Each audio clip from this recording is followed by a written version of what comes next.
Every house, every king, and every battle has its own truth. But there are stories older than crowns, darker than the night, and more dangerous than any blade. They were never written in books. They were whispered to fire, to the trees, and to the dead gods. And today, we dare to uncover one of them. The night was restless over the riverlands, and the Tully banners hung limp above the mist that crept along the Red Fork. A thin moon glimmered on the water, and in its pale reflection rode a boy who should have had no place in songs. His name was Rowan Rivers, a bastard born to a washerwoman who died giving him life, and raised in the shadow of River Run's red towers. He was lean and sharp-eyed, with a stubborn chin and a look that made older men glance twice, as though they glimpsed some half-remembered face in him.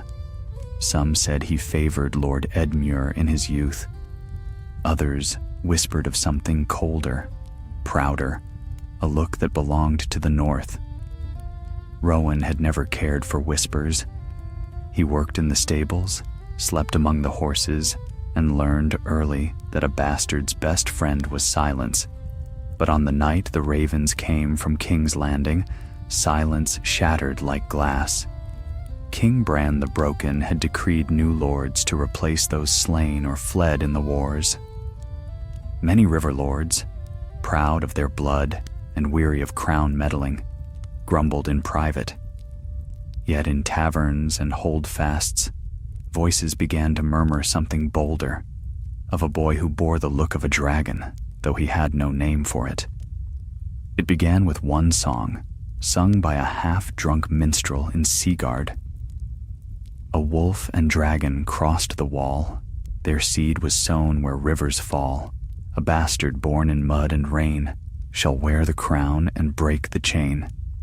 Rowan heard the song a fortnight later from a caravan guard and laughed it off, but the old man only smiled strangely. "Songs have power, boy," he'd said, "and sometimes power comes looking for the one who fits the rhyme." That winter's night, River Run was wrapped in fog thick enough to hide the world. Rowan had gone to fetch water when he saw the riders, a dozen of them, cloaked and armed, bearing a sigil he did not know. Their leader, a hard-eyed woman in mail, rode straight for him. "You there," she said, reining in her horse.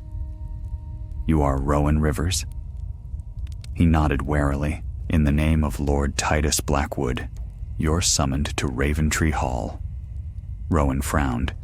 A stable hand's got no business with lords. The woman's gaze didn't waver. "You've business enough. The Riverlands stir again, boy, and you're at the heart of it, whether you will it or not." Before dawn, he was on the road east, riding pillion behind the woman whose name he learned was Mira Stone, another bastard, though older, harder, and far less uncertain of her worth. She spoke little, but her eyes studied him as though weighing something unseen. When they reached Raventree Hall, Lord Titus Blackwood greeted him not as a servant, but as an equal. The great hall smelled of smoke and damp timber, and the ancient weirwood roots curling through the floor seemed to breathe in the firelight. "Rowan Rivers," Lord Titus said, his voice low. "Aye, I see it now. You've the look."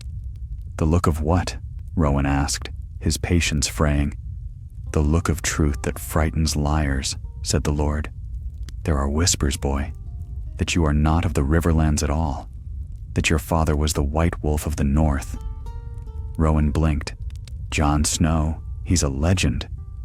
"Legends breed bastards same as men," Titus said with a wry smile. "And if the whispers are true, your blood carries both wolf and dragon.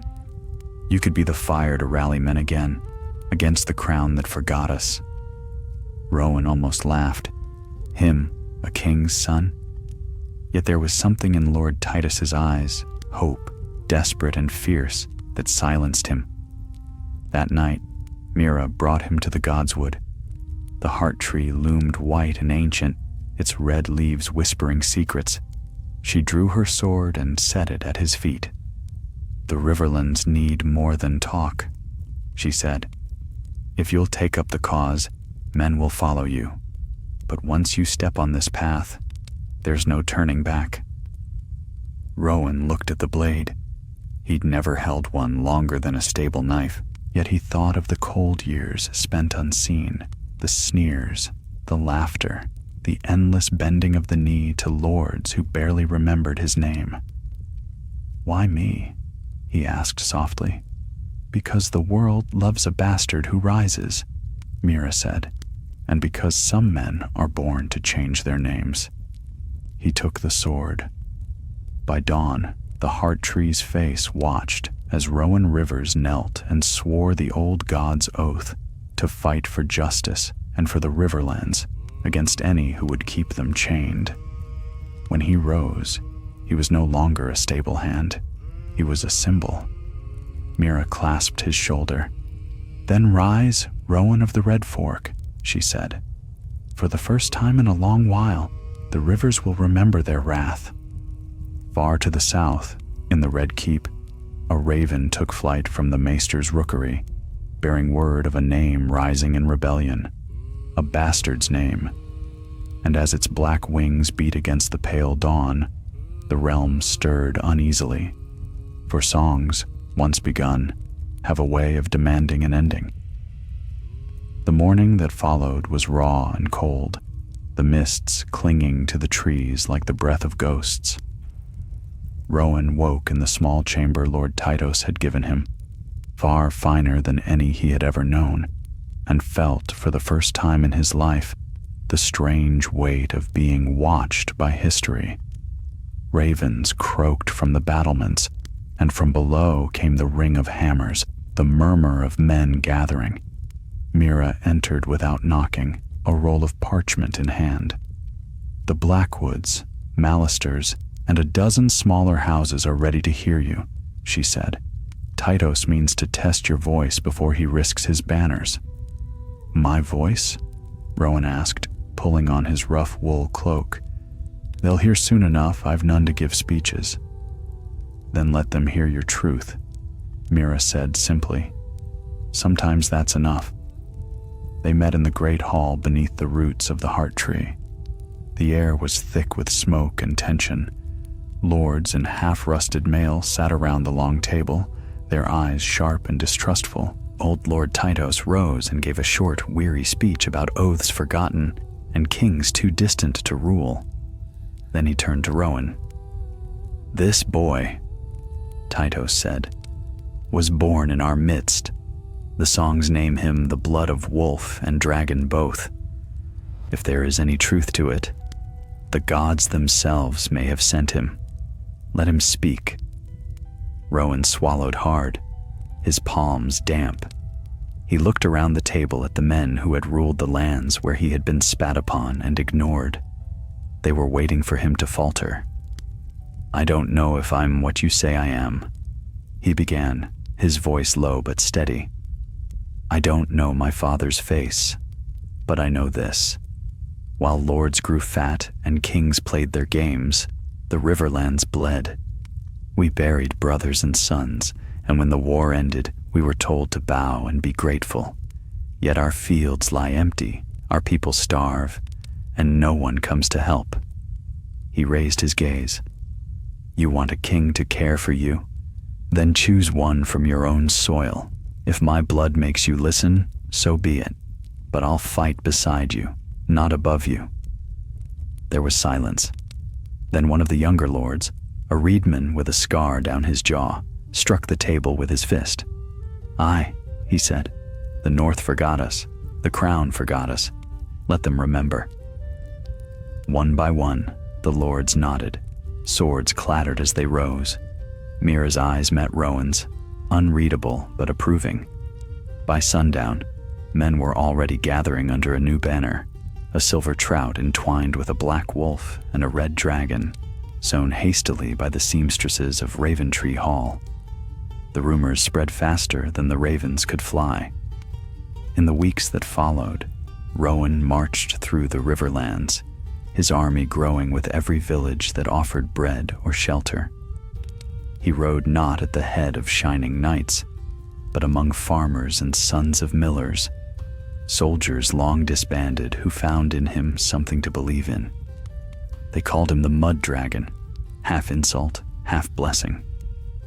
But every victory brought new dangers. One night, while encamped near the ruins of Fairmarket, Mira returned from a scouting ride with grim news.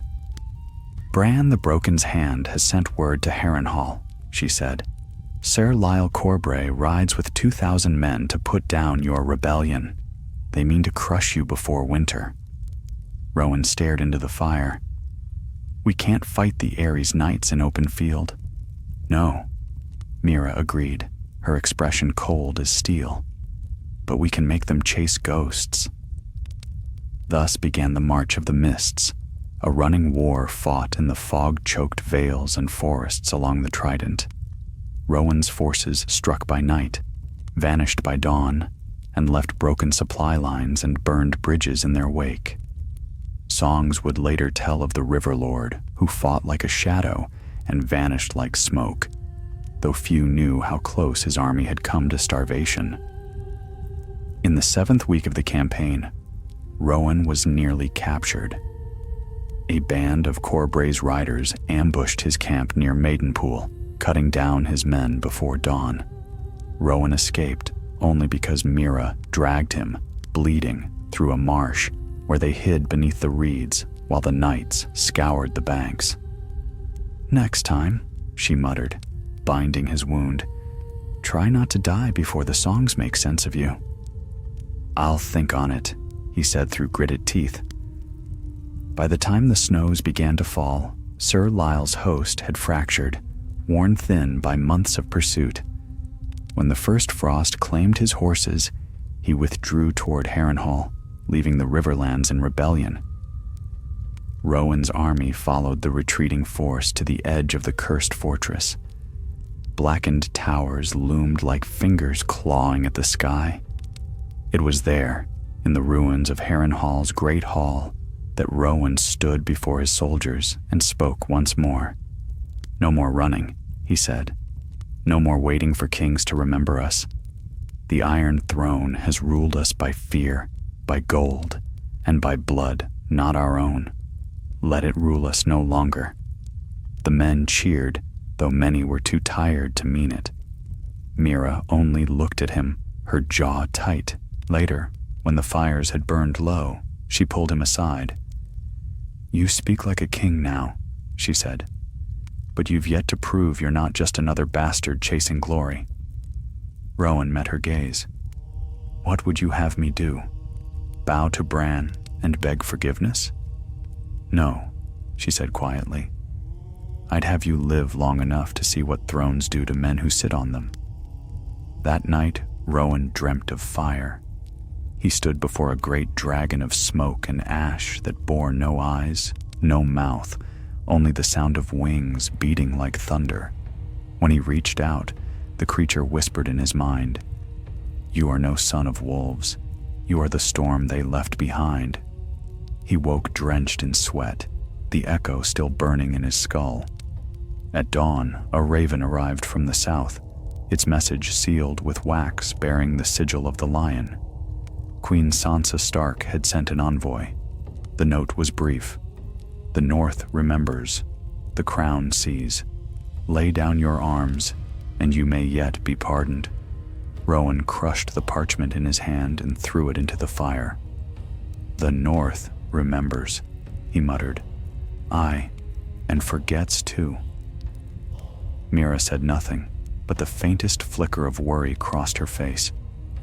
For the first time, Rowan Rivers truly began to wonder whether he was fighting to free the Riverlands, or to claim the destiny that others had written for him long before he was born. And as the snow fell upon the smoking ruins of Harrenhal, he swore he would find out which truth was his. The envoy from the north came 3 days later, a lean man in gray furs with eyes like blue steel. He called himself Sir Halric Snow, sworn sword to Queen Sansa Stark, And when Rowan met him in the burned hall of Harrenhal, the chill that followed him felt more northern than the wind itself. "You bear your father's face," Halric said without greeting. "It's uncanny, but the Queen does not send me for likeness. She sends warning. The realm bleeds, and the Riverlands with it. Lay down your arms before more rivers run red." Rowan regarded him steadily. "You speak as though I were the cause of the bleeding. What has your queen done to stop it?" Halric's jaw tightened. "She keeps her people alive. You will not find mercy in the north if you spill more blood in her name." Mira, standing beside Rowan, spoke before he could answer. "If the north wants peace, let it come and make it.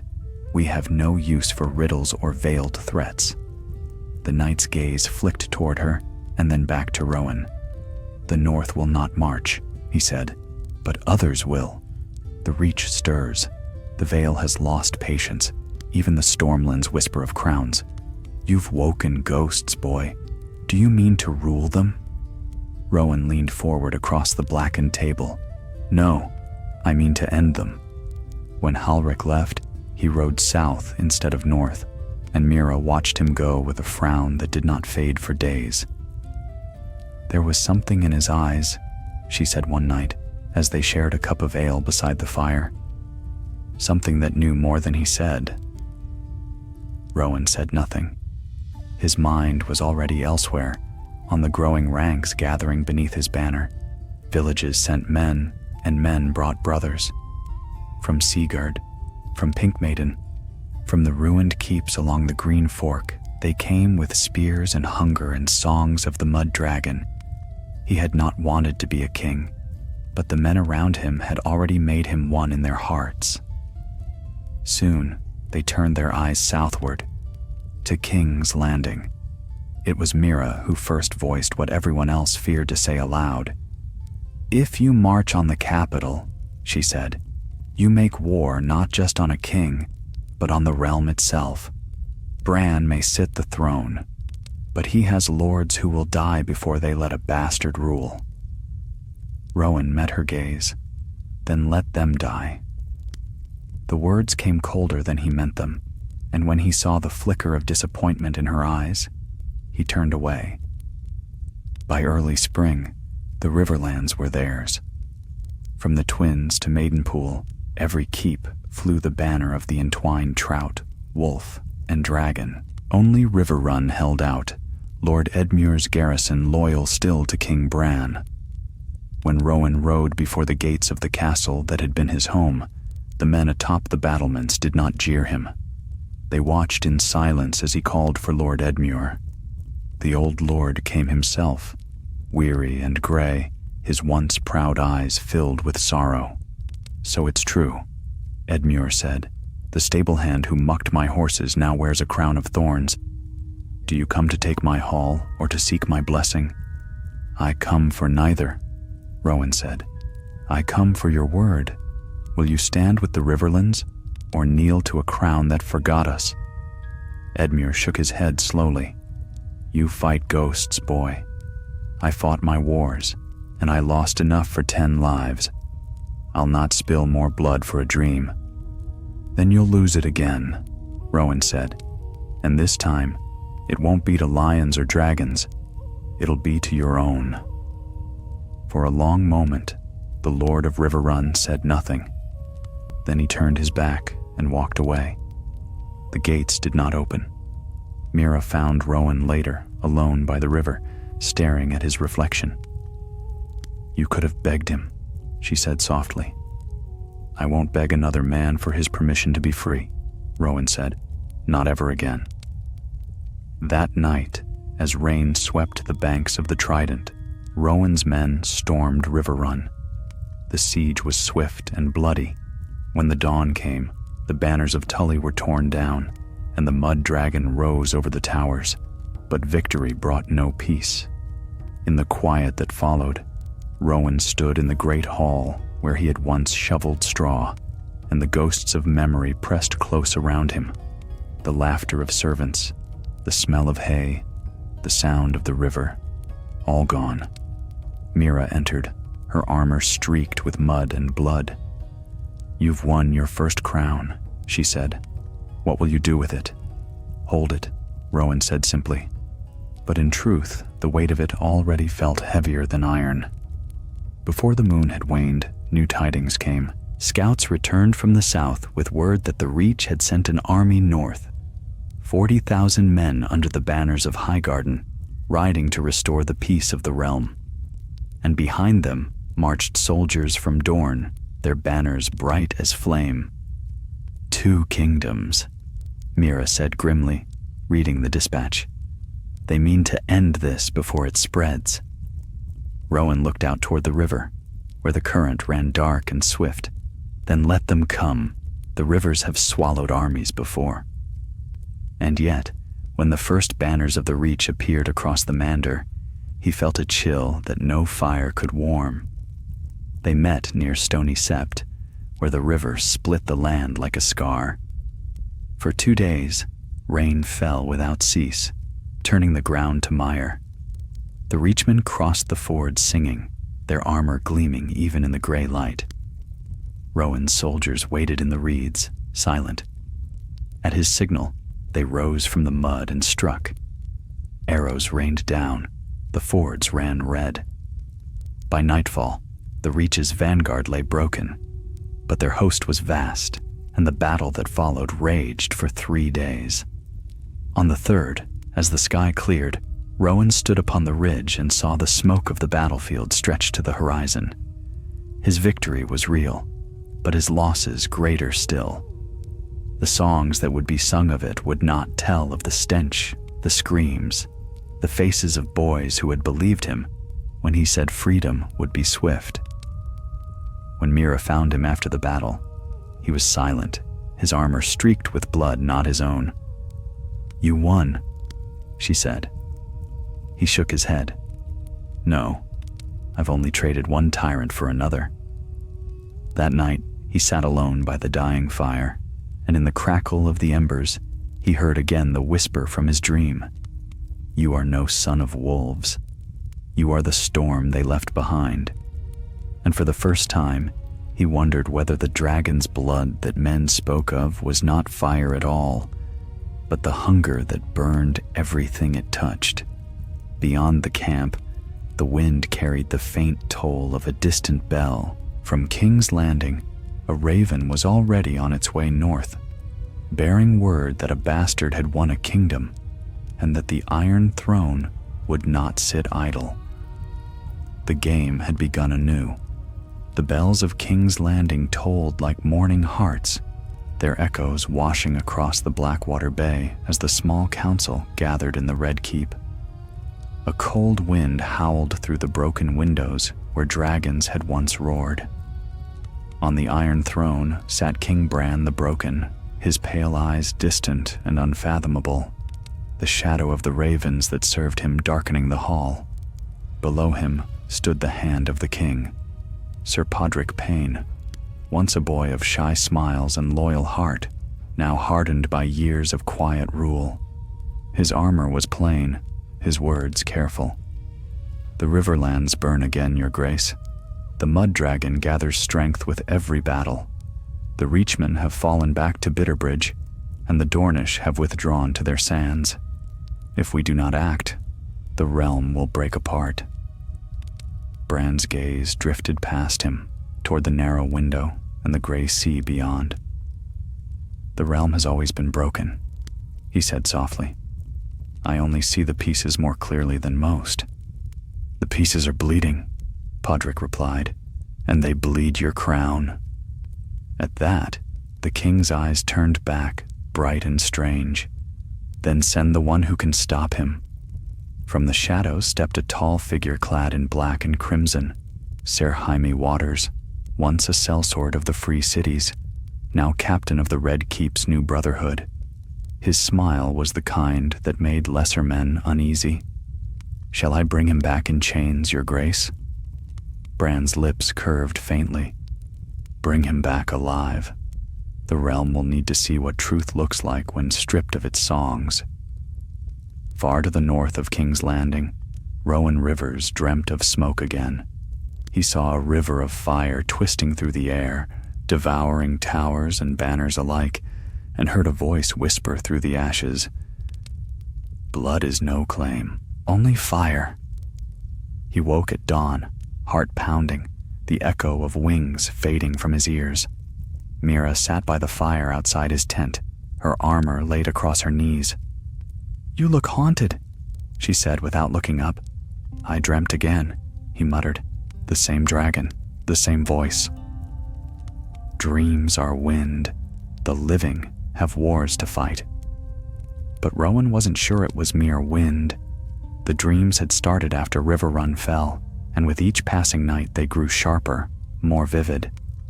Once he thought he'd felt the heat of that phantom fire on his face. Before he could speak again, the horns sounded from the eastern ridge.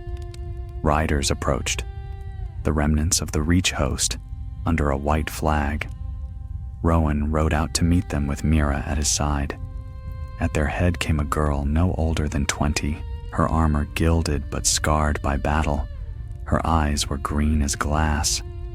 "I am Lady Elenya Tyrell," she said, dismounting. "Daughter to the late Lord Garth. My father fell at Stony Sept. I come not for vengeance, but for peace." Rowan studied her. Peace comes from those who can afford to lose nothing more. "What do you offer?" "A truce," she said. "The Reach will withdraw its banners if you swear to hold only the Riverlands and no more. The Iron Throne will see that as mercy, and perhaps restraint." Mira's hand drifted toward her sword. "The Iron Throne doesn't trade in mercy." Elenya's gaze flicked toward her. "Perhaps not, but I do. My people are tired of dying for kings.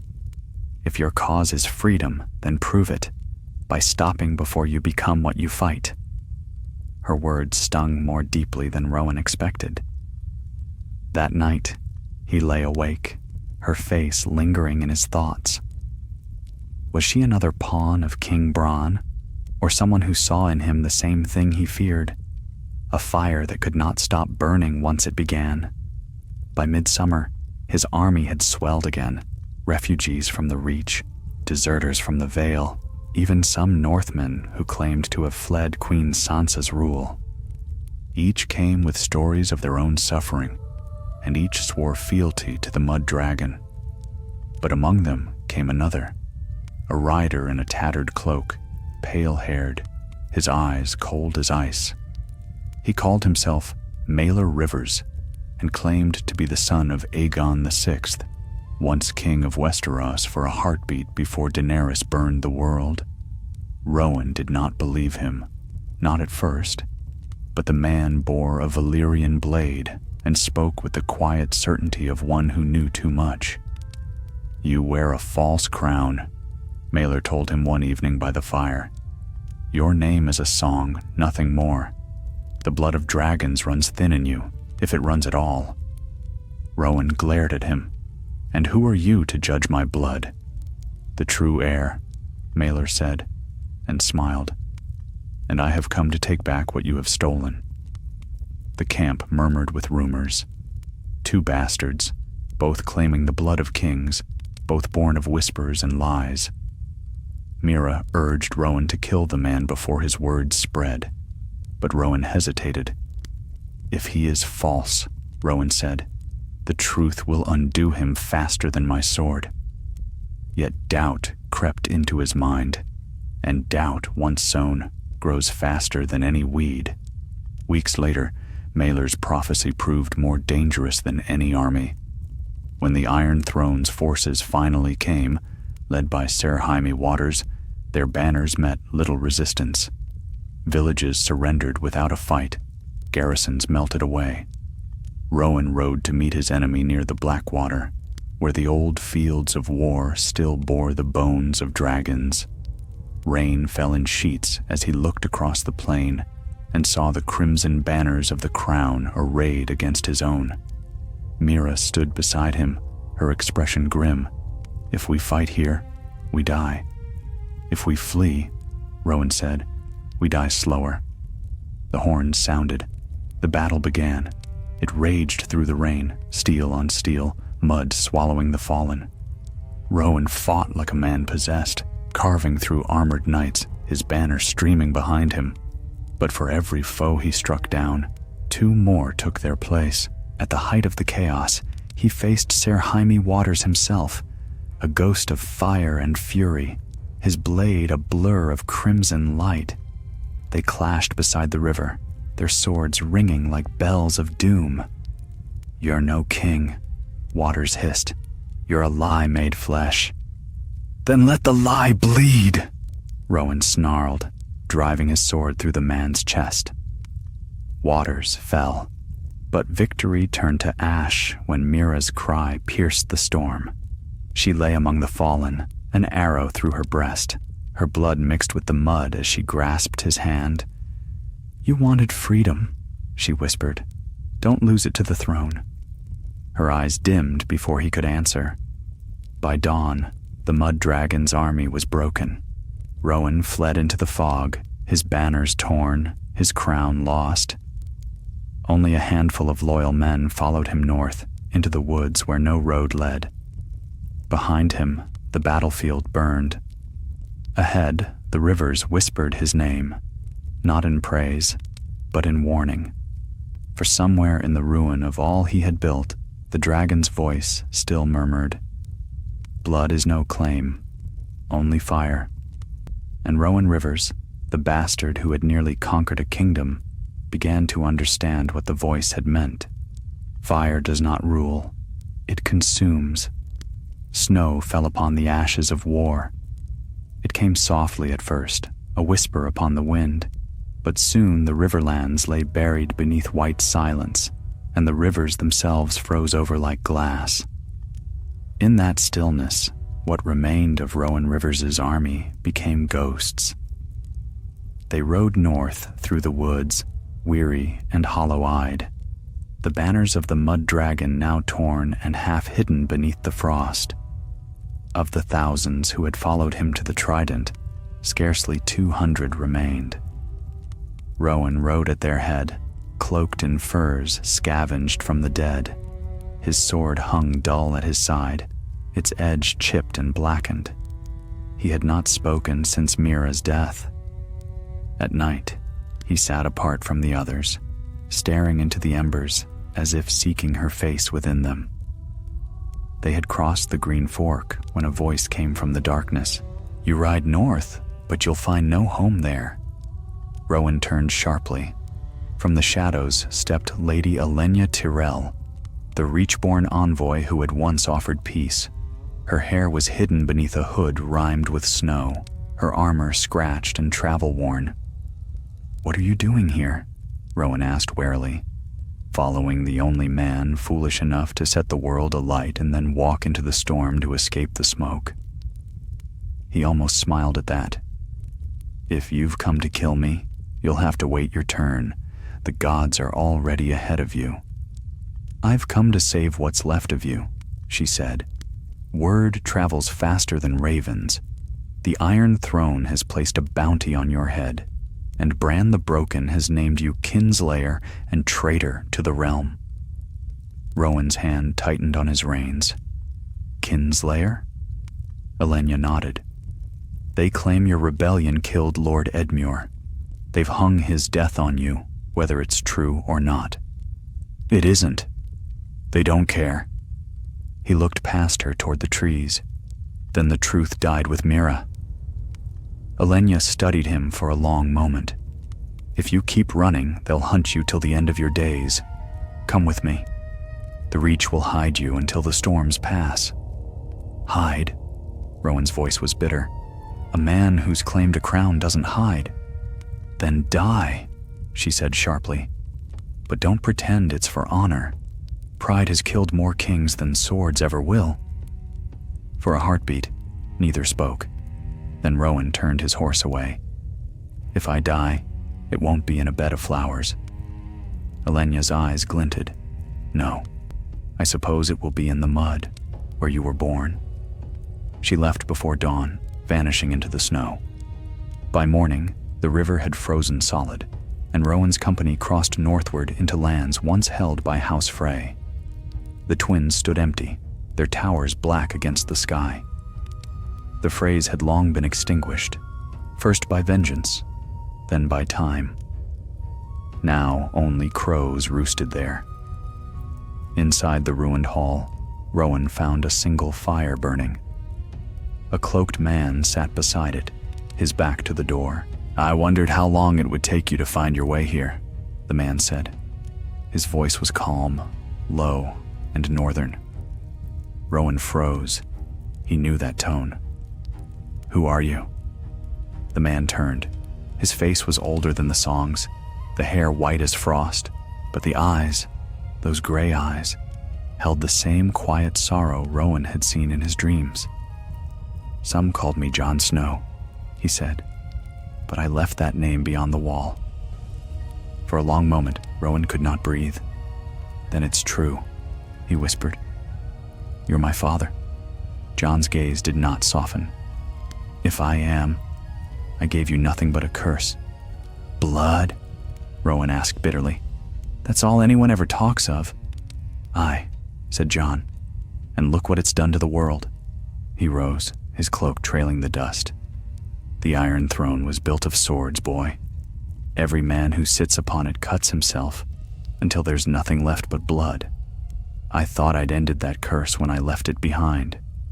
Yet here it stands again, wearing my name." Rowan's voice cracked. "I fought for the Riverlands, for the people forgotten." "You fought for ghosts," Jon said, "as I once did. For love, for duty, for names that die in the telling." He stepped closer. "Leave this war behind. Come north with me. Beyond the wall, the snows wash away the past. You can still choose peace." But peace was a word Rowan no longer understood. He looked at his father and saw not wisdom, but surrender. "I can't," he said. "I won't live as a ghost." Jon sighed. "Then you'll die as a song." They parted before dawn. When the sun rose, Rowan's men found only their lord, silent and pale beside the river, his horse waiting. He spoke no word of who had come in the night, nor where he meant to ride. By dusk, he was gone. Only 3 followed him north, through the desolate woods, where the air itself seemed older than men. They crossed into the neck, past swamps where ghost fires danced above the reeds. Once they came upon a burned village, its walls covered in strange sigils daubed in soot, circles within circles, like eyes.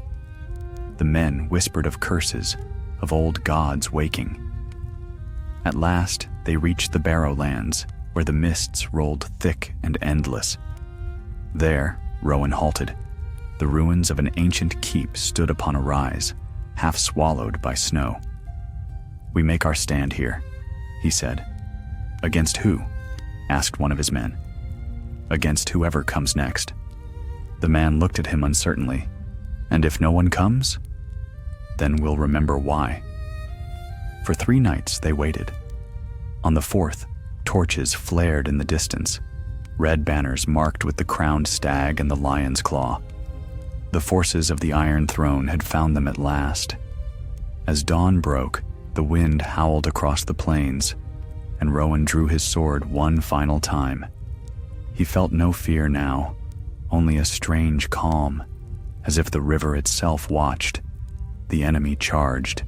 The last battle of the Mud Dragon was fierce and brief.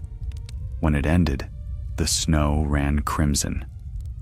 Rowan Rivers fell upon the Barrow's crest, his banner torn from its staff, his crown buried in the drift. The soldiers who found him said he smiled as he died, whispering something none could understand.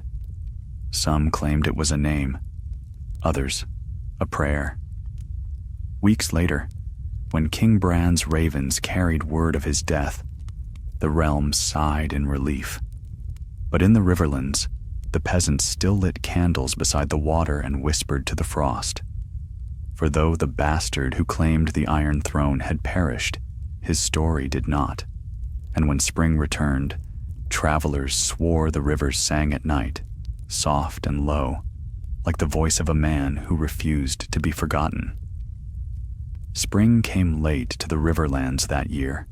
It crept in timidly, thawing the blood-soaked fields and filling the air with the scent of wet earth and smoke.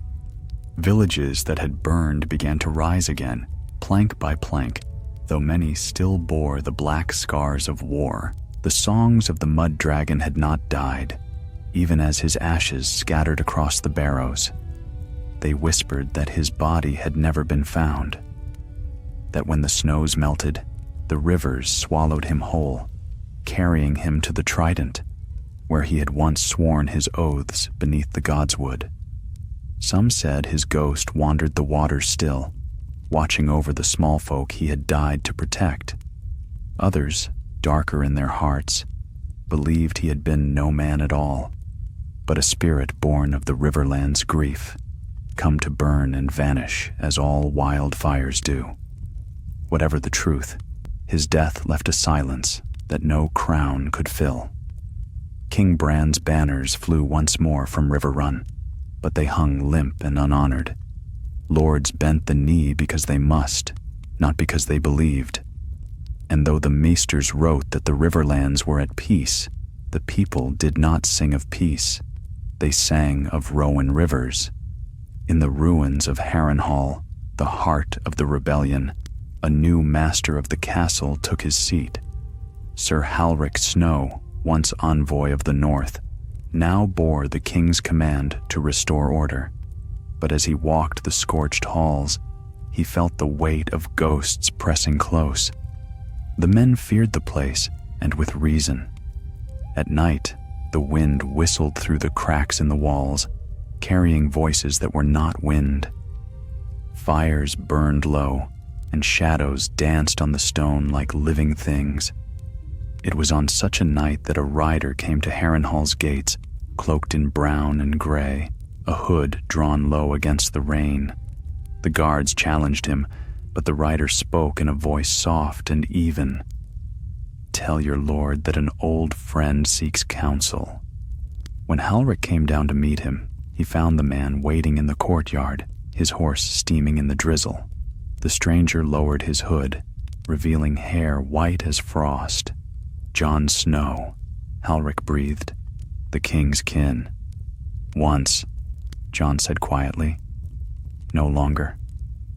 Halric frowned. "You shouldn't have come. The king's eyes are everywhere." "I came because of the boy," said Jon. "Rowan Rivers." Halric's face darkened. "He's dead." Jon's gaze was steady. "Is he?" The hand hesitated. "We searched the field. Hundreds fell. We burned the bodies. None could tell which was his." "Then perhaps the river chose to keep him," Jon said. "And if so, he may yet rise again." Halric crossed his arms. "The wars are done. The people need rest, not more ghosts." "The dead do not rest easily," Jon murmured. "Not when the living forget why they died." He turned toward the shattered tower where Rowan had once made his stand. "He believed he could change the world. That is a curse older than dragons." Halric's voice softened. "And yet he almost did." Weeks later, as dawn broke over the Trident, a fisherman from Fairmarket swore he saw a man walking the riverbank. Cloaked in rags, barefoot, he carried a sword bound in cloth. The man asked for bread and a place to rest, then vanished by nightfall, leaving only his footprints in the mud. By midsummer, more tales spread.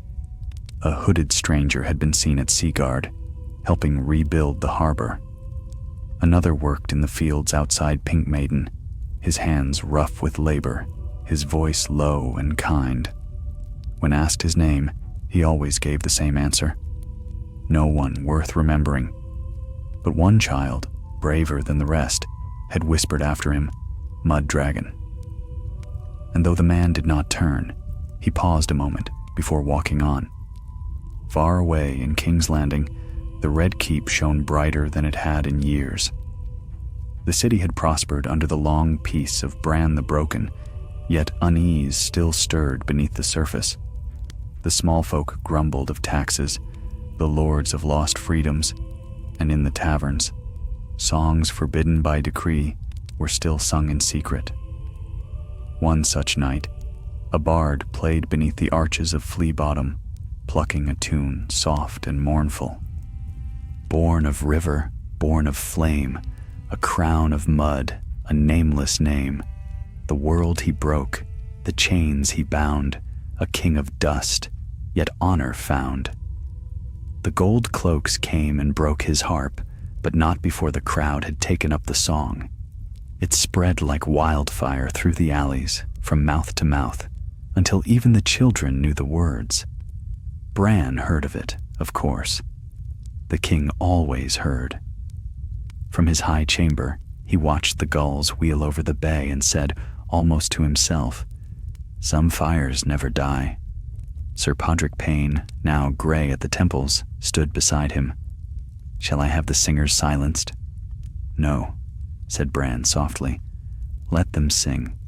The realm needs its ghosts as much as its kings."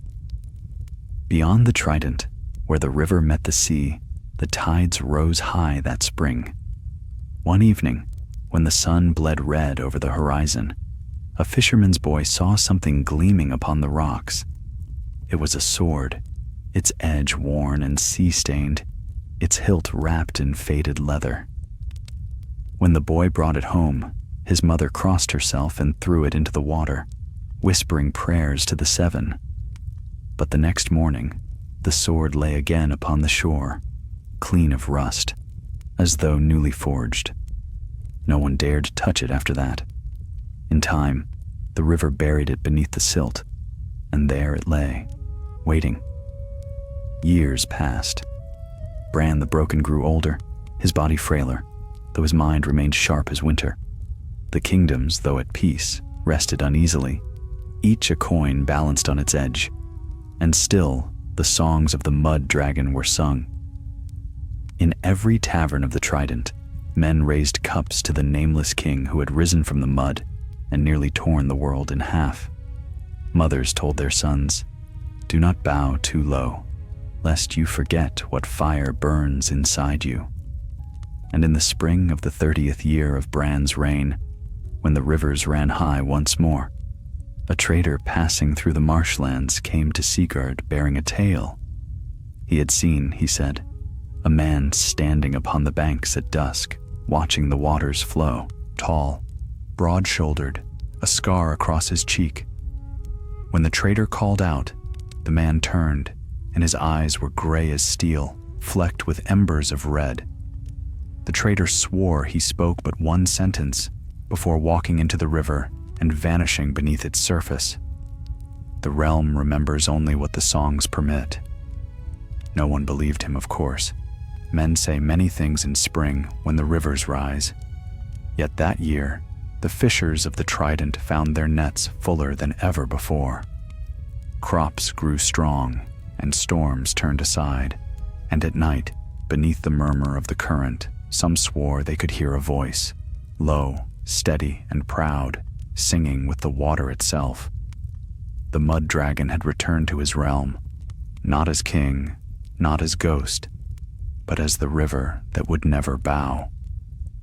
The 31st year of King Bran's reign dawned gray and heavy with mist. In the streets of King's Landing, gulls screamed above the harbor, and the smell of brine and smoke mingled with the rot of spring. The bells of the great sept rang slow and mournful, one long peal that rolled across the bay like thunder. King Bran the Broken was dead. He passed in his sleep, so the maester said, his heart stilled in the night. The ravens flew before dawn, and by midday, all Westeros knew. Some wept, others drank, a few smiled. The age of the boy king who ruled through dreams was over. But his death left the realm adrift. The great council that had chosen him was long scattered, and no heir had been named. The 6 kingdoms waited in silence, each watching the others, each wondering who would rise to claim the Iron Throne now. And in that silence, whispers began again. low, dangerous whispers that smelled of old fire and wet earth. In the riverlands, spring floods had come early. The Trident swelled past its banks, drowning fields and villages alike. The small folk cursed the gods, but others said the rivers were restless because their king had called to them. Rowan Rivers, the mud dragon, though decades had passed since his fall, his story lived on in songs, in carvings on tavern walls, even in the names of children born of the river folk.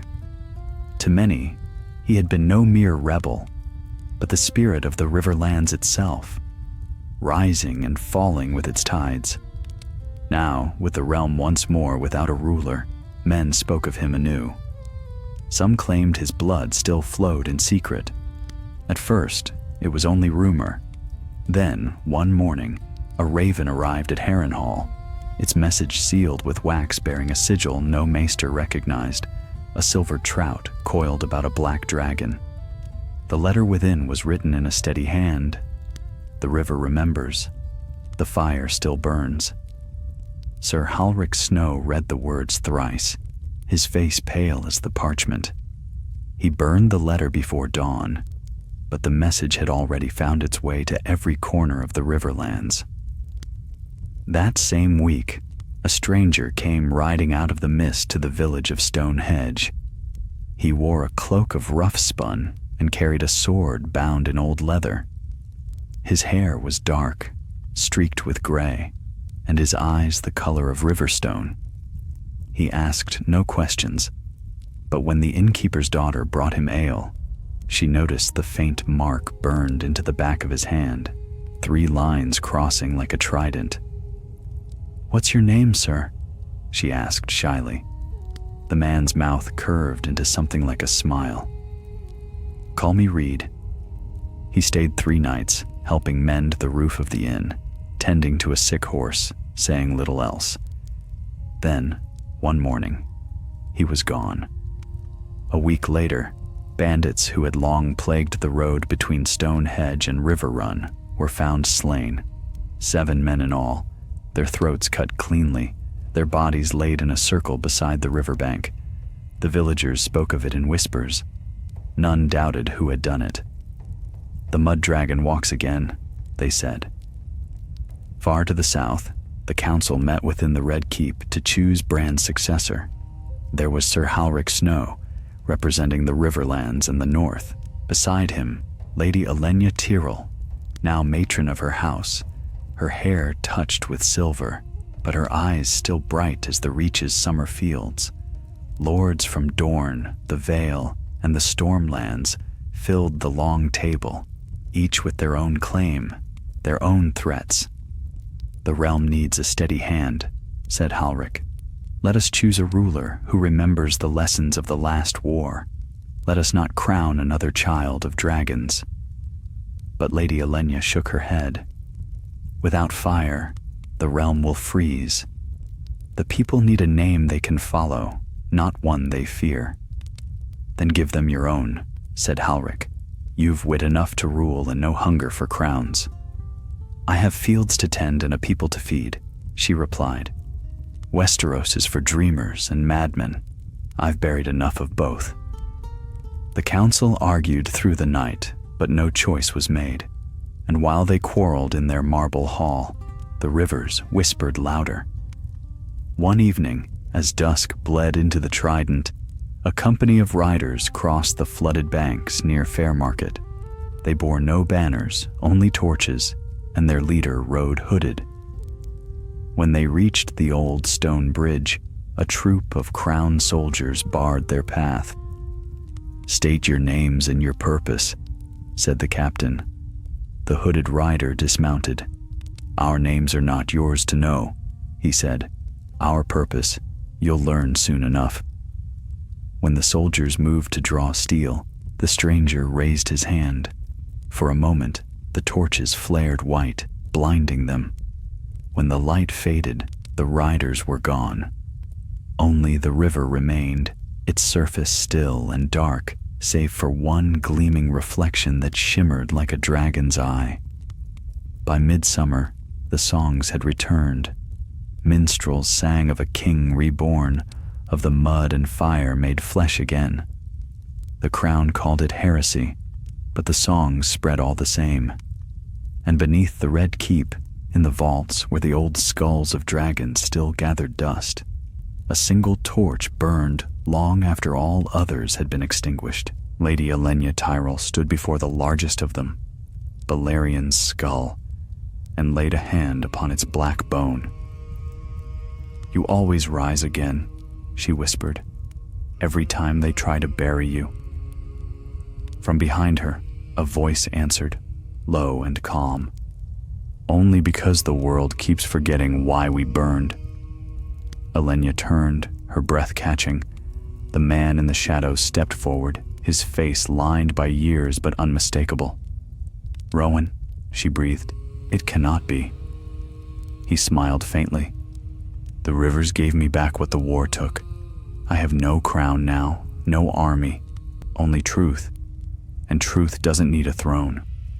Olenna stared at him, torn between awe and disbelief. "The realm will rise again if they learn you live." "They already have," he said softly, "in their hearts where kings are made." He turned toward the skull once more. "Let the Iron Throne rot. The rivers will rule themselves." And then, like a shadow drawn into the dark, he was gone, leaving only the echo of his words. When dawn came, the guards found the vault's torches burned to ash, and upon the floor, carved into the dust, were 3 marks shaped like a trident. The council never did crown another king. The 6 kingdoms splintered quietly, each ruling itself by its own laws. But across Westeros, in the quiet hours between night and dawn, the rivers sang again, not of thrones or crowns or blood, but of a man who had risen once from the mud, claimed the world, and then let it go. And those who listened swore they could hear, carried upon the current, a single line of an old song. Born of river, born of flame, the world he broke, yet none to blame. For when the fire fades to stone, the river rules the realm alone. Autumn came red and gold across Westeros. Leaves drifted like dying embers, and the air carried the faint scent of wood smoke and harvest fires. It had been a year since the council's silence broke the kingdom into 6 restless realms. None had declared war, yet none truly knew peace. In the north, Queen Sansa's rule held firm but cold, her court quiet as snow. In the Reach, Lady Olenna Tyrell governed from Highgarden, though her dreams were haunted by shadows of the past. Dorne turned inward. The Stormlands roared with talk of crowns.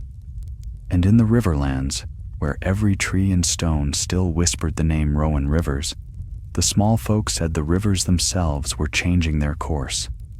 Slowly, subtly, as though stirred by an unseen hand. The nights grew longer. In the village of Salt Pans, the people began to vanish. A fisherman would go out at dawn and never return. A child would wander too near the water and be gone before her mother could scream. The elders said it was only the floods, the river taking back its due. But one woman swore she saw something rise from the mist. A shape of a man, taller than any she had ever known, his cloak streaming behind him like wings, his eyes glowing faintly in the fog. When she crossed herself and cried for mercy, he only looked at her, and the voice she heard was not cruel nor kind. "Tell them the river remembers." Then he was gone, swallowed by the gray. At River Run, Sir Halric Snow held court beneath the banner of the crown, though few still looked to King's Landing for orders. The Lord's hair had turned to silver, and his hands shook when he signed decrees. Yet his mind remained sharp as the blade at his side. He had heard the tales, the same wild stories that crept through taverns and along trade roads, but dismissed them as fancy. Dead men did not walk, and the rivers did not remember. Until one night, a raven came from Fairmarket. Its note was simple. He stands where the red fork meets the green. Halric read it twice, then summoned his squire. "Ready my horse." The boy stammered, "My lord, the night's too dark." "Then it will hide my folly," Halric said grimly. "Now ride." They rode through the fog until the river opened before them, wide and dark as oil. The current whispered like breath, and there, upon the bank, stood a man cloaked in gray. Halric's horse reared, nearly unseating him, for in the dim light of the moon, the stranger's face seemed carved from the very memory of his youth. "Rowan," he breathed. The man turned. His hair was longer, streaked with white, and his eyes burned with quiet fire. "You've grown old, Halric." "And you," said the knight, dismounting, "have grown impossible." Rowan smiled faintly. "Perhaps I always was." They stood in silence a long while, the river murmuring between them. "I saw you die," Halric said at last. "The barrow ran red with your blood. Then I was reborn in it," Rowan answered. "The rivers are generous to their own." "Why return now?" Rowan's gaze swept across the dark water. "Because the world forgets too easily. Bran is gone. The Iron Throne rots in dust, and the kingdoms drift apart. The realm needs no king, but it does need memory." "Memory?" Halric's voice hardened. "You'd bring back the songs that burned half the Riverlands?" Rowan's smile faded. "Not songs, truth. Fire fades, but truth endures, like the current. I would have them remember not me, but why I rose at all." Halric studied him. "You cannot remain. The lords will hunt you again. They'll not suffer the mud dragon to walk free. Let them try." And with that, Rowan turned and stepped into the water. The river swirled about his boots, but he did not sink. "Wait!" Halric cried, reaching out. "Where will you go?" "Where I belong," Rowan said softly, "where the fire meets the tide."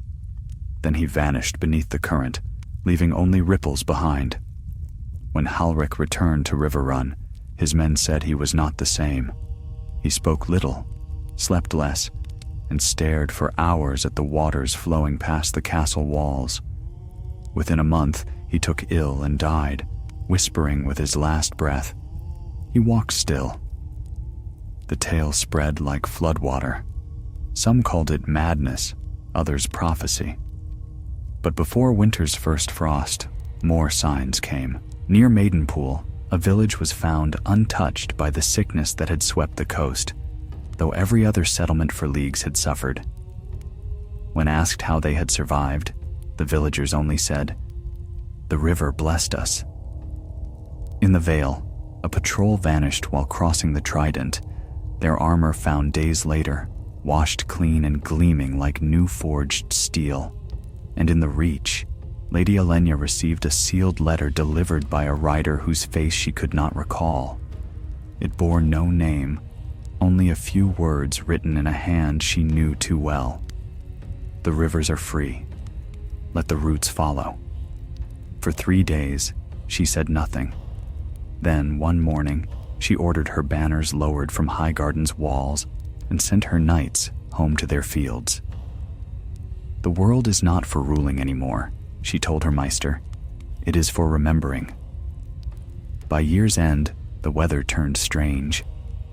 The Trident flooded once more, but its waters glowed faintly at night, green, gold, and silver, like scales beneath the moon. Fishermen swore that when they cast their nets, the current whispered words in the old tongue. One boy, bold enough to wade in, claimed he saw a figure beneath the surface, watching him with calm gray eyes. He came home pale, carrying a single coin he said he'd found in the mud, a coin marked not with a king's face, but with a river winding through flame. The Meisters dismissed it as superstition, yet when spring returned, they noted a strange thing. The river no longer followed its old path. It had changed course entirely, cutting a new channel straight through the ruins of the twins, washing away what was left of House Frey's cursed towers. And so it remained, wild, untamed, unstoppable. In the years that followed, the Riverlands became something else. There were no lords, no crowns, only the people and the water that fed them. Trade returned, stronger than before.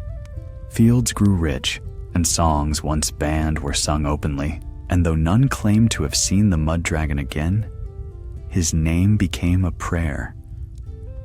Children were christened beside the banks, not to the Seven, but to the river that remembers.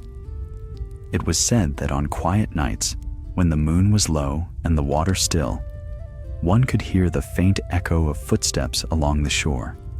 Soft, measured, endless. The sound of a man walking the river that had made him, watching to be sure it never bowed again.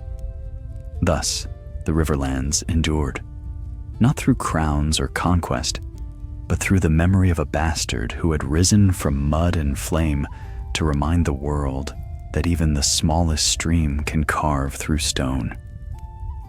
And in the songs of those who came after, his name no longer meant rebellion nor ruin. It meant freedom. Winter fell upon Westeros like a slow-drawn breath. The wind carried knives again, and the rivers that had run wild in summer hardened to glass. Across the realm, smoke curled from lonely chimneys, and even the wolves grew lean. It was the coldest season since the long night, so the Meisters wrote, though few still believed their records meant anything. The world had changed, its balance shifted, its rulers gone to dust. Yet in the Riverlands, the people endured. They had no king, no lords, and no masters save the seasons and the currents that ruled them. Their fields fed the south, their barges drifted east and west laden with grain and fish. In every hamlet, they spoke the same phrase when strangers asked who ruled these lands. The river does. At Seaguard, the tide froze halfway to the shore, trapping ships in ice. Lord Mallister's descendants, what few remained of that line, held their keep still, though their banners were tattered and their coffers bare. The Maester there recorded a curious thing that winter. Footprints found in the snow at dawn, leading from the shore to the God's Wood. The tracks were deep, shaped like a man's, but when followed, they ended in the middle of the frozen pond, vanishing as if their maker had stepped through the ice itself. The Maester, a practical man, wrote it off as the work of bandits or superstition. But the small folk who knelt by that pond afterward whispered prayers not to the old gods, but to one who had walked both among them and beyond them, the mud dragon, guardian of the rivers. And so his name became less a memory, more a presence. Far to the south, in the marble halls of Old Town, the Archmaesters debated the state of the realm. Their conclave had grown gray and cautious in the long peace, and many of their younger students had begun to question whether the Iron Throne's age had ended for good. "It is unnatural," said Archmaester Ronald, stroking his beard. "A kingdom without kings cannot last." "Nor should it," replied his counterpart, Old Maester Kaiban. "The blood of dragons was a sickness. The river has cleansed it. A river cannot rule, yet it endures."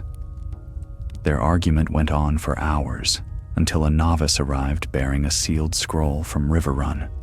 When they broke the wax, they found a simple message written in rough but steady script. The river remembers. The world must learn to do the same. No seal, no name. Only the faint outline of a trident pressed into the parchment, an impression of 3 prongs drawn by finger rather than ink. When the Meisters looked up, none spoke for a long while. That same moon, travelers came to River Run from the western hills, bearing news of strange lights upon the trident. They said the waters shimmered green and red at night, glowing like molten glass. Flocks of birds circled above, their cries echoing for miles. The new steward of River Run, a hard-faced woman named Lysa Blackwood, rode out with 50 men to see for herself. They reached the fork at dusk. There, upon a small island where the Red Fork met the Tumblestone, they found a standing stone that had not been there the season before. It rose 10 feet tall, carved with flowing lines that looked, in the flicker of torchlight, like running water. Upon its face was an inscription, not in the common tongue, nor in any script known to the Meisters. The letters were sharp, curling like eddies in a stream. When Lysa reached out to touch them, the stone felt warm beneath her fingers. She ordered her men to strike camp and return by morning, but when the sun rose, the island was gone. The river had swallowed it whole. In the reach, Lady Elenya Tyrrell grew frail with age. Her hair had turned white as milk, her eyes dim as fog. She no longer held court, nor listened to Maester's counsel. Instead, she spent her days by the fountain gardens of Highgarden, where the water sang softly through marble channels. On the last night of her life, her handmaiden found her sitting beside the fountain, her face calm, her lips moving as though she spoke to someone unseen. When the girl asked whom she addressed, the lady only smiled faintly. "The one who never wanted crowns. He says the water runs north tonight."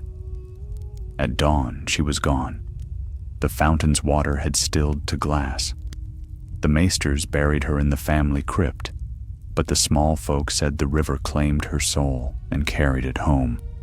And for a week thereafter, flowers bloomed along the banks of the Mander, though frost still gripped the fields. In King's Landing, if it could still be called a capital, crows nested in the bones of the old Red Keep. The Iron Throne stood rusted and pitted with salt, half buried beneath the stones of the collapsed ceiling. No king had sat upon it in 20 years. Yet sometimes, when storms rolled in from the sea, lightning struck the ruin, and for a heartbeat the old iron glimmered like fresh-forged steel. One night, a young girl scavenging through the keep for copper and relics swore she saw a figure standing beside the throne. Cloaked in gray, the man rested one hand upon the blade-like armrest. She fled, but when she returned with her father, the hall was empty. Only a single mark remained carved into the throne's base, a trident, faint but new. When the tale spread through the city, the priests of the Seven grew uneasy. They spoke of blasphemy, of restless spirits, but among the poor, it became a blessing. Beggars carved tridents on their doors for luck, and sailors etched them into their oars, believing the mud dragon watched over those who defied kings and seas alike. Years rolled on, soft and slow as water through reeds. The realm learned to live without crowns. The Maesters called it the Age of the Rivers, though most who lived through it named it simply the Quiet Years. Then, one morning in early spring, a boy tending sheep near Fairmarket found a sword washed up on the riverbank. Its hilt was wrapped in leather blackened by time, its blade notched but unbroken. When the boy lifted it, it felt light as breath. He brought it to his father, who brought it to his lord, who sent it to River Run. There, Maester Corrin examined it and found the mark of a maker long dead. Valyrian steel, reforged from fragments of another blade. When he tested the edge, it sang softly in the air, as though alive.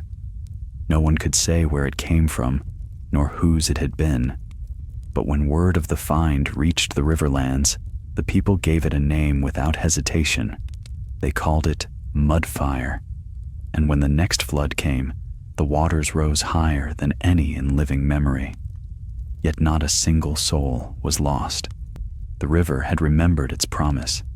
In time, all men's names fade into mist, yet some linger, not as kings or conquerors, but as echoes in the places they loved. And so it was that long after thrones had turned to dust and banners to rot, the people still told their children the story of a bastard who rose from mud to fire, who fought for freedom and learned the river's truth, that no power endures forever, save the one that bends and flows. When the rivers of Westeros rise and fall, when the mists roll over the banks, and the frogs begin their midnight songs, some still swear they hear his voice carried with the current, steady, unbroken, whispering through time. Remember, the age of the rivers was quiet, but beneath that quiet, something stirred. The maesters in Old Town wrote that after 30 years of peace, men began to forget what had bought it. Forgetting is the seed of fire, and from that seed, the realm's still waters began to ripple again. It started in the north, where the snows were thicker than in living memory. Caravans from the south no longer crossed the neck, for the roads had vanished beneath drifts taller than a man. The few who ventured north returned whispering that Queen Sansa was dead. Her line ended without heir. Others said she lived still, but had taken to wandering the Wolfswood alone, speaking to trees. The realm had no proof, only silence, and silence, like frost, spreads fast. South of the neck, the rivers swelled once more. Whole villages vanished under the current, and yet, not one corpse washed ashore. The old folk said the river was calling its children home, drawing them into its depths for some hidden purpose. In Seaguard, they found a carving one dawn upon the frozen beach, a trident etched deep into the ice. Beneath it the words, "When the wolf falls silent, the river will roar again." At River Run, the steward, Lady Caris Blackwood, granddaughter of Lysa, summoned her council. "The small folk sing the old songs again," she told her master. "Songs of the mud dragon. I will not have rebellion born of ghosts." But the master, gray and stooped, shook his head. "No rebellion, my lady, only remembrance. The river does not seek war, it seeks reckoning." She frowned. Reckoning with whom? With time. That answer pleased her not at all. Within days, strange dreams came to her. She saw the river flowing backward, saw a man walking upon it, his shadow stretching from one bank to the other. His voice was like the sound of deep water. "You cannot damn what remembers," he said. When she woke, the room was wet, though no rain had fallen. That same night, the river claimed River Run's lower gate. By dawn, half the outer wall had crumbled into the flood. Lady Cerys fled to Harrenhal, seeking higher ground. Harrenhal stood black and immense against the gray sky. It had survived war and flame, curse and time. But within its halls, the air felt wrong, thick, heavy, alive. The servants spoke of whispers in the corridors, of doors that opened by themselves, and of eyes watching from cracks in the stone. The maester dismissed such talk until one morning he found his ink frozen solid, though the hearth burned beside him. Lady Caris walked the battlements often, gazing at the lake below, its surface dull as iron. On the third night, she saw a figure standing on the far shore. He did not move. She thought him a trick of light until the wind shifted and she heard a voice. "Do you fear me, child of the rivers?" Her breath caught. "Who speaks?" "Only the water that bore you." The next day, she ordered every priest in Harrenhal to bless the lake. None returned. By the seventh night, the lake boiled. Steam rose like breath from a dragon's mouth, and in the mist appeared the faint shimmer of wings made of light and shadow. When it cleared, the figure was gone. But in the morning, the lake had changed. Its waters ran red. Far south, in Old Town, The citadel's bells rang for the first time in a century. The ravens they sent returned blackened by soot, their eyes clouded white. The archmaesters gathered in haste. "It is a sickness," said one. "The rivers are poisoned." "No," said another. "They are waking." In the chaos, a novice brought forth an ancient scroll, one said to have been penned by Maester Samwell of the Night's Watch. It spoke of the age of men ending not in fire nor ice, but in the return of the living river, the blood of the earth made flesh once more. Few believed it, but that night the fountains of Old Town overflowed with water that glowed faintly blue, and when touched, it whispered a single word: Rowan. The following spring, the flood waters broke their banks across the realm. The Trident became a sea, swallowing villages, roads, and keeps alike. Yet the strange thing, recorded by every Maester who survived, was that the water killed none who stood in it. It lifted them instead. Witnesses spoke of farmers, shepherds, even soldiers, caught in the current, but carried unharmed, drifting downriver like leaves. They spoke of lights beneath the surface, like lanterns burning deep below. And on one misted dawn, from every ford and ferry, from every island and marsh, a song was heard, a voice rising from the water, low and steady, echoing across the land. No crown, no chain, no fire's claim. The world will bow to none but rain. When the floods receded at last, the Iron Throne itself had vanished beneath the black water bay. King's Landing was half drowned, the Red Keep gone, its stones scattered like bones. The city's survivors built huts upon the higher hills, calling their new home Driftspire. A child of that place, a girl born to a fisherwoman, found one day upon the beach a sword. Its blade was smooth as river glass, its edge keen, but cold to the touch. When she showed it to her mother, the woman gasped, for upon the hilt was carved a single sigil, a trident surrounded by flame. They brought it to the Maester, who said nothing, only bowed his head. "Mudfire," he whispered. "It returns." That night, the girl dreamed of standing in a field of reeds. A man with gray eyes knelt beside her, his hands cupped as if holding water. "Take it," he said. "Keep what is free." When she woke, her palms were wet. The realm changed after that. The floodwaters never fully left. The rivers merged into one vast vein that cut through the heart of Westeros. No borders remained, no crowns, only the flow of life itself.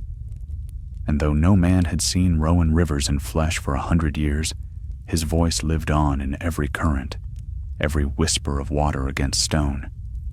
He had become what he was meant to be, not king nor conqueror, but memory incarnate. The last Maester to write of him ended his chronicle thus: "And so the rivers ruled at last, not through fear nor steel, but through remembrance. The Iron Throne is gone, yet its shadow lingers only in stories. The mud dragon walks the world still, unseen, in every drop that falls from sky to earth. Long may he flow." 100 years passed, and the rivers still ruled. The Iron Throne had long been buried beneath silt and coral, and the sea had claimed what remained of King's Landing. Only towers of blackened stone jutted from the surf like broken fingers. The gulls nested in the ribs of what had once been the Red Keep, and waves whispered through the rusted blades of the Iron Throne far below. The Maesters who survived the turning of the world no longer called themselves such. Their citadel in Old Town had fallen silent, its bells cracked, its chains scattered. The learning of men had waned, for books rot in damp halls, and parchment burns when the world remembers fire. In their place rose the keepers of the current, a wandering order of gray-robed men and women who followed the rivers. recording their changes and carrying their stories. They taught that the rivers had souls, that they were the veins of the earth, remembering all that had been forgotten by kings and maesters alike. And in their chants, one name always flowed like a refrain: Rowan Rivers. They did not speak of him as a man anymore, but as a spirit, neither god nor ghost, but something older. The river that walks, they called him. The mud dragon, the nameless king. One spring morning, when the fog was thick and pale as milk, a young keeper named Lauren set out from Fairmarket to trace the path of the Green Fork. He was barely 20, tall and thin, with hair the color of wet straw and eyes too wide for his own good. He traveled alone, with only a staff, a pack of parchments, and a leather-bound copy of the Ballads of the Mud Dragon, the only book the Order carried now, for it was said all knowledge worth keeping was written in its pages. The river ran high that season. Trees leaned close to the water, their branches dripping. Villages had grown small and quiet, built on stilts above the current. Children watched him from the docks, their faces curious and bright. "Are you a priest?" one asked as he passed. "No," Lauren said. "I am a listener." "What do you listen for?" He smiled, the voice beneath the water. That night, as he camped beneath an oak by the ford, he dreamed of the river rising to meet him. It whispered in 1,000 tongues, all murmuring one word: remember. When he woke, the ground around him was damp, though no rain had fallen. By midsummer, he reached the ruins of River Run. Nature had swallowed most of it. Ivy crept through the halls and fish darted where feasting tables once stood. The castle's great weirwood had grown tall again, its red leaves glistening in the mist. Lauren knelt by the tree and placed his hand upon its roots.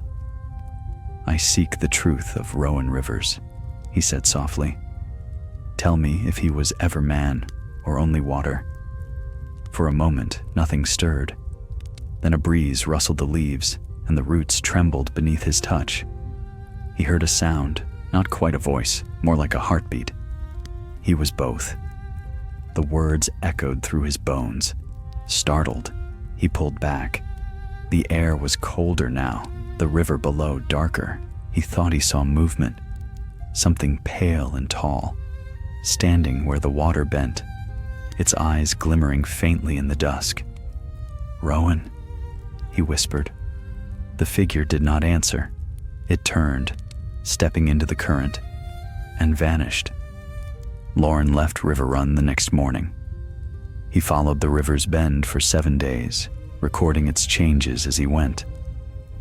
The people he met all spoke the same strange tales, of a man who walked across the flooded banks without leaving prints, of a light beneath the water that followed travelers at night, of whispers calling their names when the wind was still.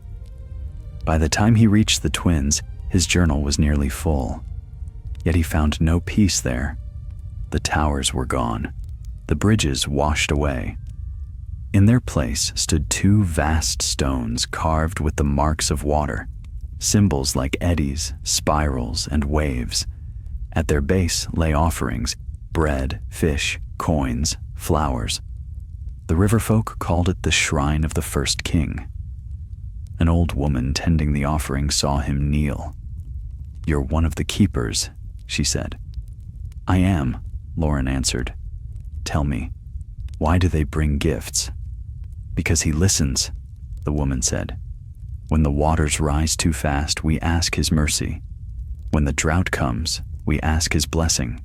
He answers in his way." "And you believe he still walks the rivers?" The woman's eyes glinted. "Believe? Child, I've seen him. He wears no crown, no armor, only shadow and light. He comes when the moon is drowned and the river turns to glass." That night, Lauren waited beside the shrine, his lamp burning low. The moon set behind the hills, and the river fell silent. Then, As the woman had said, the water stilled to perfect stillness. He looked down and saw a reflection that was not his own. A man's face stared back, gray eyes, a scar along the jaw, the faintest trace of fire behind them. The reflection smiled, and the river whispered, "You've come far, little listener." Lauren trembled. "Are you he, the mud dragon?" "I was a man once," the water murmured. "I am memory now, but memory is not peace." "Then what do you seek?" "To be forgotten," the river said. "Only then will the world be free." Before Lauren could answer, the reflection rippled and was gone. The current resumed its song, soft and steady, carrying the night away. When Lauren returned to Fairmarket that autumn, he was older in the eyes, quieter in the heart. He wrote no more songs, though he had been known as a bard once. Instead, he built a small shrine beside the ferry crossing and carved upon it 3 words: flow, remember, release. He died in his sleep many years later, with the sound of water still in his ears. After his passing, the river rose again and took the shrine. But the people remembered the words, and they became a prayer. Generations later, when floods swept through Westeros once more, the people did not flee. They opened their doors and let the waters come, knowing they brought neither wrath nor ruin, for the rivers had become the realm's pulse, and in every stream, every tide, every drop of rain that fell, the mud dragon's song endured. And when the last of the old castles finally crumbled into the current, when the last sword rusted away beneath the waves, the rivers sang one final verse to the wind. From blood to flame, from flame to sea, the world forgot, but memories free. No throne, no crown, no master's call. The river binds and breaks us all. And so the tale of Rowan Rivers ended where it began, in the water. But his story, like the river, would never truly end. The world that followed had no kings. It needed none. The ages of steel and crown were gone, washed away by floods that remembered too much. What remained of men lived by the rivers, for the rivers gave all: food, water, shelter, the pulse of time itself. The old cities had long since drowned, and in their place rose floating villages and barges of driftwood bound together by rope and prayer. The people no longer called themselves Westerosi, for the realm was no realm now. They named their land the Flow, and themselves the Boundless, for they went where the waters carried them and asked no master's leave. Every generation, children were told the story of the mud dragon, the man who had risen from the river's mud to break the wheel of crowns. They sang his tale in the evenings by the light of fish oil lamps, how Rowan Rivers had been born with nothing, how he had defied lords and thrones, and how the waters had claimed him in the end, not as punishment, but as reward. And in those songs, his name was not a warning, but a promise. Yet not all were content with memory. To the west, in the marshlands that had once been the Riverland's heart, a people began to gather, warriors, traders, and dreamers, who called themselves the Reclaimers. They built with stone again, raising towers from the mud and digging roads through the shallows. Their leader was a woman named Sarana Vale, fierce and proud, said to be descended from the lords of the Vale who had ruled before the waters came. She carried a sword of black steel and spoke of restoring the world that had been lost. The rivers took what was ours, she told her followers, standing before her hall of pale timber and slate. They whisper of freedom, but it is only silence wearing another name. We will not live in driftwood and prayer. We will rebuild what our ancestors were meant to rule. Her banners bore the mark of a silver falcon rising from the waves. The Boundless whispered that the river itself darkened wherever her people went, but Serana laughed when she heard it. "Let it darken," she said. "Even the mightiest current can be damned." On the 5th year of her rule, Serana ordered the construction of the Weir Dam, a wall of black stone meant to hold the river back and dry the land for farming. The Boundless came to watch from afar, men and women who still lived by the old songs. They begged her to stop. "You cannot cage what remembers," said their elder, a man named Edric Flowborn. Serana's eyes were cold. "Then I shall teach it to forget." The first stones were laid at dawn. By sunset, the waters had begun to churn. Fishermen upriver claimed they heard a voice beneath the current, low and wrathful, murmuring words none could understand. That night, the river turned red. The flood came on the 7th day. It began with thunder, though no storm was seen. The ground shuddered, and the sky turned the color of ash. Then came the water, not as rain, but as a rising tide that poured from the river's heart, higher than any man could remember. The Weir Dam cracked before midnight. Its stones were torn loose, its towers swept away. Serana herself stood upon the wall as it broke, her sword drawn against the flood, her hair whipping like flame in the wind. Witnesses said the water rose around her in the shape of wings, vast and glimmering. She did not flee. When the current took her, she vanished without a cry. When dawn came, the Weir Dam was gone. So too were her people, their halls, and their banners. Only the river remained, wide, calm, and silver beneath the morning sun. In the years that followed, the Boundless rebuilt the broken marshlands into gardens of floating lilies and reed fields. They said the river had grown gentler since the dam's fall, though sometimes, when the fog was thick, they saw a woman's shadow walking the water's edge, her sword gleaming faintly before she sank once more beneath the waves. The keepers of the current declared it a sign.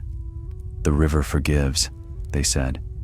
"Even those who tried to bind it find rest at last." And so peace returned. But the river had one more memory left to wake. A century later, when men had forgotten the name of Serana Vale, a boy was born upon the waters. His mother, a fisher, claimed she dreamed of a man with gray eyes who placed the child in her arms and said, "The world turns again." She named the boy Rin. He grew faster than most, quiet and watchful. When he was 10, he could walk the shallow marshes without sinking. At 15, he spoke to the rivers as though they were kin. And by 20, he carried a blade that shimmered like moonlight on water. Some said the river had given it to him. The elders whispered among themselves. "The mud dragon returns," they said. "The water has found its voice once more." Rin denied it. "I am no king," he told them. "I am only the river's son." But when floods struck the coast that winter, he stood before the rising tide and raised his hands. The water stilled. The Boundless gathered around him. They asked him to lead, to teach them, to speak for the current. And though he refused a crown, his word became law. He taught them to build without walls, to fish without nets, to plant where the soil would shift. "We are what we flow through," he said. "The river changes, and so must we." And when a child asked if he was truly Rowan River's returned, he smiled faintly. "He was the fire," he said. "I am the water." Under his guidance, the flow flourished, trade and travel returned. Songs spread again, softer now, but sure. And though the world was smaller than it had once been, the people found that they needed nothing more. One evening, in the final years of his life, Rin sat beside the water as the sun bled into the horizon. The river was calm, the reeds whispering in the wind. He heard a voice beside him, steady, deep, and familiar. "You did well." He turned. A man stood there, cloaked in gray, his eyes bright as steel. Rin bowed his head. "You're real, then?" "I was," said Rowan Rivers. "Now I am what the river remembers." Rin gazed out across the current. "Will they forget again?" "Always," said the mud dragon, "and always they'll remember once more. That is the way of water."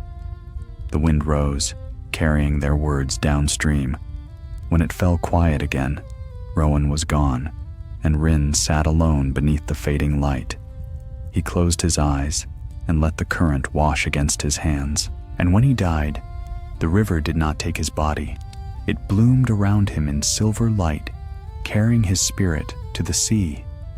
From that day forth, the people spoke of two voices in the river, the fire and the water, bound together, guiding the flow. No thrones remained, no walls, no crowns. Only the endless song of life itself, running through the heart of the world. And when storms came, the boundless sang the old words once more. Fire to river, river to flame, blood to earth, all hearts the same. No man shall rule, no chain shall bind. The world is water, and water is kind. Thus the legend endured, carried upon every wave and whisper of rain. The mud dragon's gift, freedom eternal, the river's endless remembering.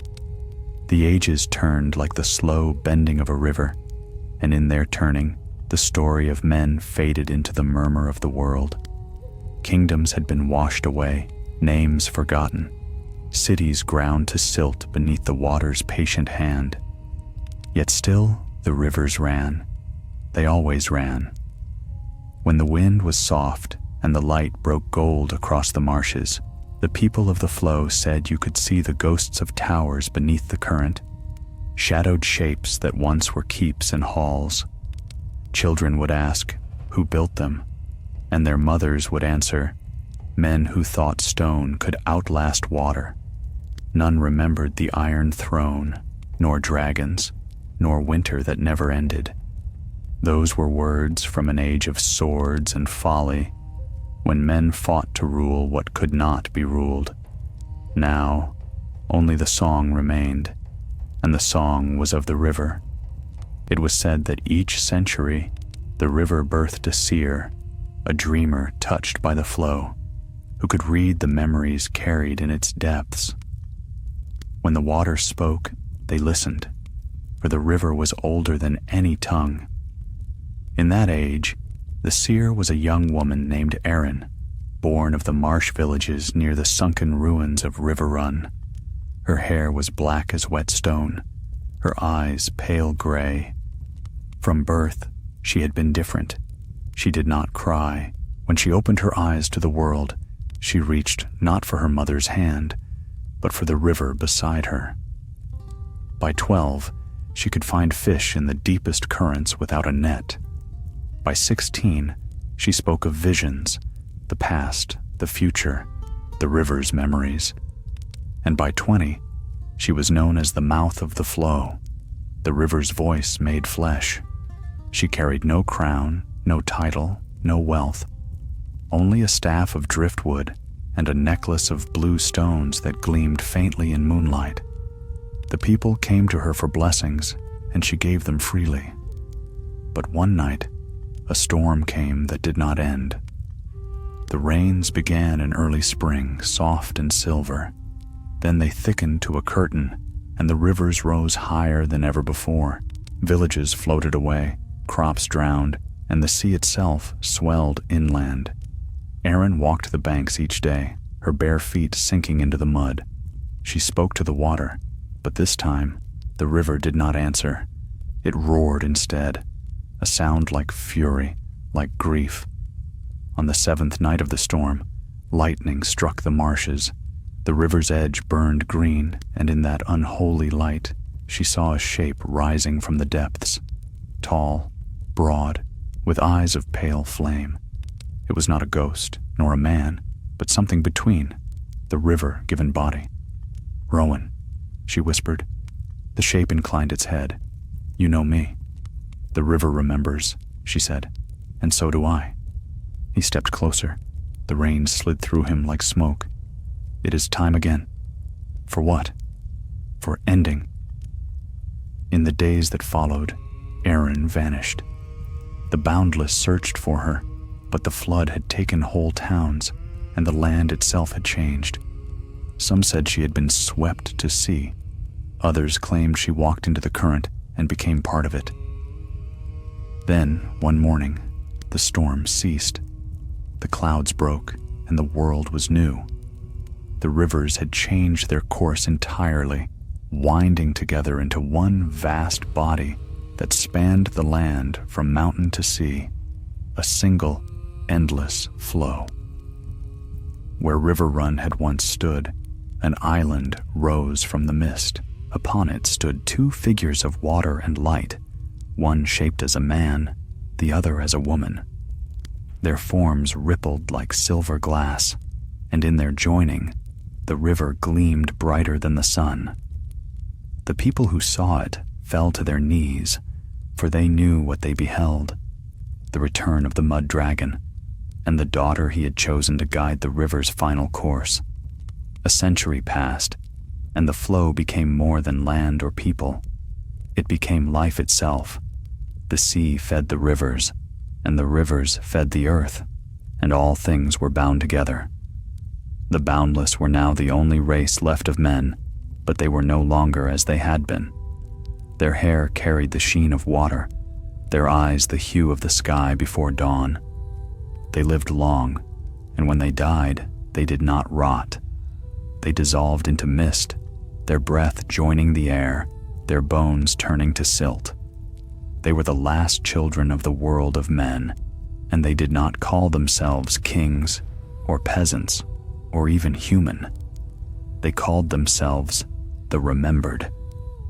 Each year, when the moon reached its lowest point, they gathered at the isle where the river's two spirits were said to dwell. They sang the song of flow and fire, a hymn passed down through uncounted generations. Blood to water, stone to sand, fire to sky, by river's hand. The world once burned, the world once bled, but the river remembers the dead. And when they sang, the air shimmered, and mist coiled into the shape of a dragon, a creature vast and silent, its wings made of rain. It circled the island 3 times before fading. The people knew it was not death that watched over them, but memory itself, the living echo of all who had come before. One night, as Erin's descendants gathered by the water, the oldest among them, a man with eyes like molten silver, spoke softly to the young. Once, there were thrones, he said. Once, men believed power could be held in iron and blood. But all iron rusts, and blood runs thin. The river taught us otherwise. The river taught us that nothing is lost, only changed. A child asked, "Will the river end?" The old man smiled. "The river is the end." And so the children fell silent, listening to the soft pulse of the current beneath the stars. In the ages that followed, the river spread across all that had been Westeros. The mountains became islands, the forests became reefs, the sea swallowed the rest. And when the last of the Boundless returned to the water, there was no one left to tell their story, except the river itself. If any gods still lingered, they would have heard the whisper that rose with the dawn, carried on the breeze and the waves alike. No crown, no king, no master's reign. The river flows through loss and gain. What fire destroyed, the water mends.